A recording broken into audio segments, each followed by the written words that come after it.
I'm Storm Track 12 meteorologist Les Still here with our Thursday web blog, and today is going to be the best day of the week as far as the weather is concerned for us here in Eastern Carolina. We are going to be looking at seasonally hot temperatures. We'll be back into the upper 80s and low 90s with maybe an isolated storm developing along the sea breeze front.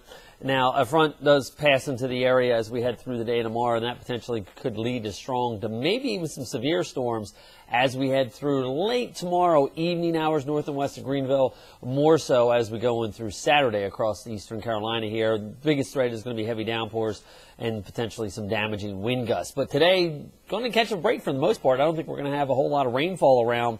And you can see where we are as far as rainfall for the year is concerned, running a 7-inch surplus in Greenville, right around average in New Bern, but still running that deficit. I know we've had some rain at the beach the last couple days, but still running that rainfall deficit now of about 6.5 inches along the Crystal Coast. And we'll continue to see that chance for rainfall along the beaches as we head on into the weekend, especially on Saturday. Tomorrow, I think most of the stronger storms are confined north and west of Greenville.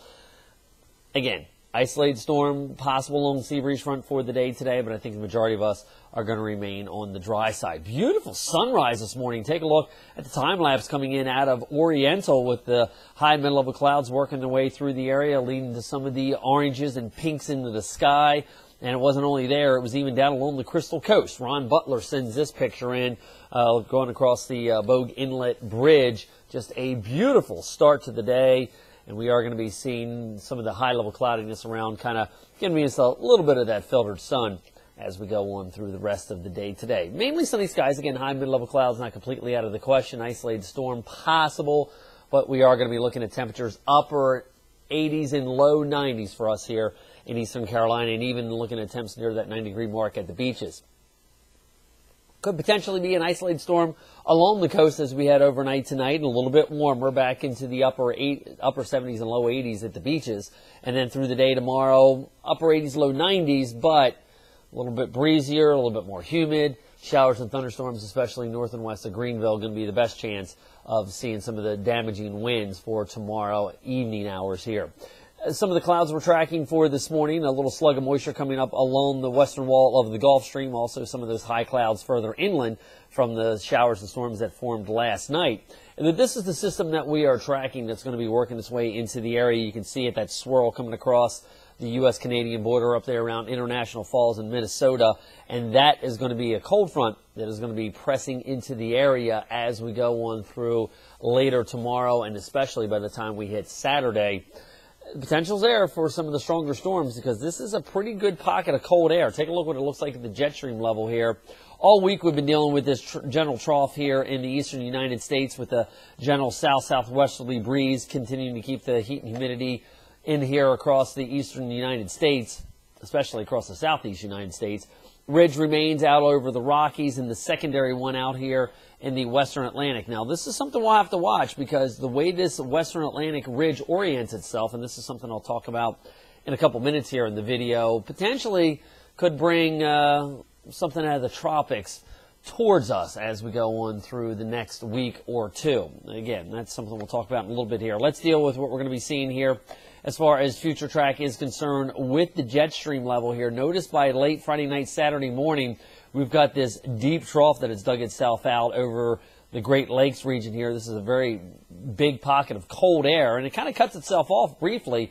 Notice, though, on the front side of it, southwesterly winds with the upper Atlantic ridge backing in kind of don't allow that trough to progress off the coast very easily, and as a result, those things are going to combine with showers and thunderstorms. Now, you'll notice it does kind of take on a little bit of a negative tilt as we go in through the day on Saturday. And what I mean by negative is normally when the trough was coming in like this one, it goes from, say, right to left.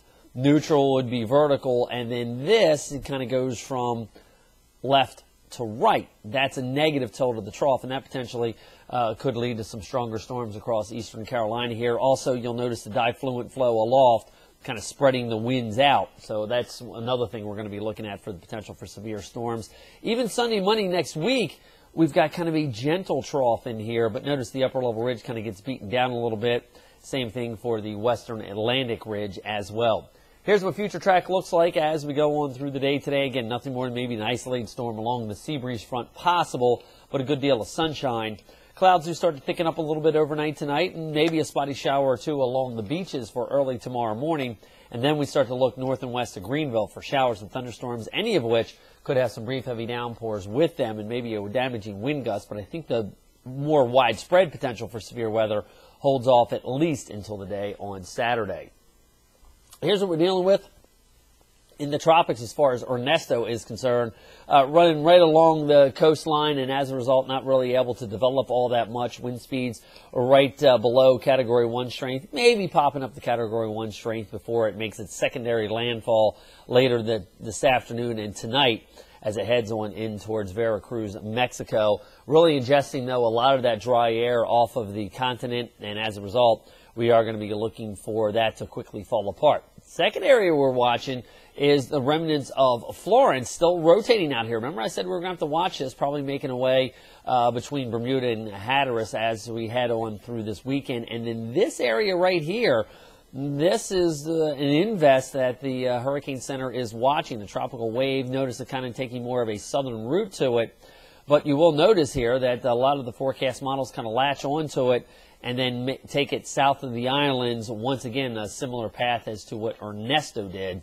So that's something we'll continue to watch to see if that becomes another named storm or not. Again, today, nicest day of the week, plenty of sunshine around. We'll be looking at the potential for some scattered strong to possibly severe storms under partly sunny skies, at least for the first part of tomorrow. And then if you're headed to the Shrimp Festival in Onslow County this weekend, we will be looking at probably Saturday the rainier day, but Sunday the better day for that. So keep that in mind. And then we're back into the upper 80s and low 90s.